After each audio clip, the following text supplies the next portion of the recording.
بقالك فترة بتنام وتصحى تعبان؟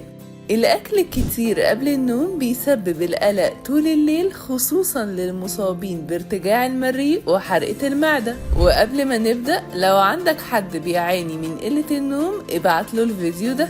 تعرف ايه الأكلات اللي ممكن تبوظ نومك؟ البيتزا من أكتر الأصناف اللي مليانة دهون وأملاح، وبالتالي هتأثر على جودة نومك. وممكن تكون العصاير المعلبة بالنسبة لك مشروبات عادية، لكنها مليانة سكر بيزود ويقلل الجلوكوز في الدم كل شوية، فمش هتعرف تنام بسهولة. كمان الجبنة القديمة والملحة بتزود ضربات القلب، والطماطم بتعمل حموضة، وبالتالي النوم هيطير من عينك. ولو متعود تاكل أكلات حارة أو تشرب مية كتير قبل ما تنام، فأكيد طبعا هتعاني من الأرق طول الليل.